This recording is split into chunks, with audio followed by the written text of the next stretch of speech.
ನಾವು ಕರ್ನಾಟಕದಲ್ಲಿ we are the second highest tax payers. ಅಂದರೆ ನಮಗೆ ಸಿಗುವಂಥ ಅನುದಾನಗಳು ಭಾರಿ ಕಡಿಮೆ.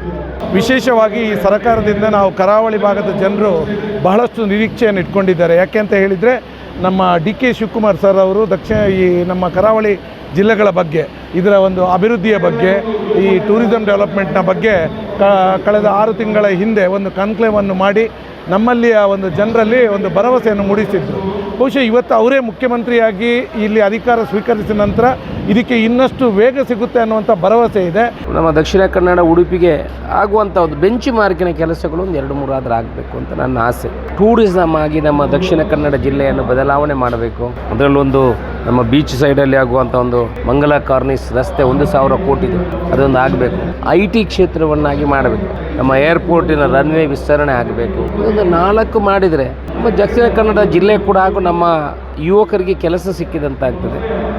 ನಮ್ಮ ದಕ್ಷಿಣ ಕನ್ನಡ ಕರಾವಳಿ ಜಿಲ್ಲೆಗಳು ಅಂತ ಹೇಳಿದರೆ ಬೇಕಾದಂಥ ಎಲ್ಲ ಇನ್ಫ್ರಾಸ್ಟ್ರಕ್ಚರ್ಸ್ ಇದೆ. ಆದರೆ ಇವತ್ತು ಒಂದು ಕೋಮು ಗಲಭೆಗಳ ಒಂದು ಇದರಿಂದ ಸಿಲುಕಿ ಹಾಕಿ ಇವತ್ತು ನಮ್ಮಲ್ಲಿರುವಂಥ ಎಜುಕೇಷನ್ ಹಬ್ ಇರ್ಬೋದು, ಮೆಡಿಕಲ್ ಹಬ್ ಇರ್ಬೋದು, ಟೂರಿಸಮ್ ಹಬ್ ಇರ್ಬೋದು, ಇದು ಯಾವುದನ್ನು ಕೂಡ ಸರಿಯಾದ ರೀತಿಯಲ್ಲಿ ಬಳಸ್ಕೊಳ್ಳಿಕ್ಕೆ ಆಗದಿದ್ದಂತಹ ಒಂದು ವಿಷಾದ ನಮ್ಮೆಲ್ಲರಲ್ಲೂ ಇತ್ತು.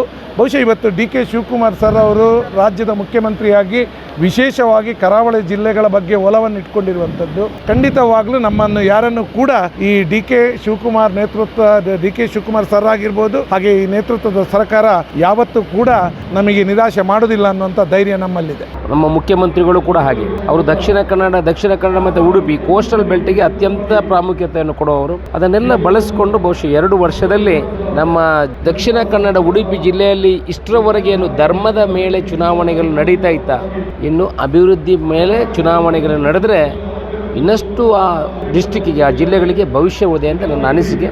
ನಮ್ಮ ಜಿಲ್ಲೆ ಅತ್ಯಂತ ವಿದ್ಯಾವಂತರ ಜಿಲ್ಲೆ.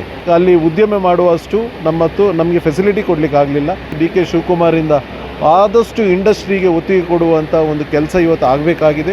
ನೀವೆಲ್ಲರೂ ಇದಕ್ಕೆ ನಮ್ಮ ಅವಿಭಾಜ್ಯ ದಕ್ಷಿಣ ಕನ್ನಡ ಜಿಲ್ಲೆಯ ಎಲ್ಲ ಜನತೆಯ ಸಹಕಾರವನ್ನು ನಾವಿವತ್ತು ಬಯಸ್ತಾ ಇದ್ದೇವೆ.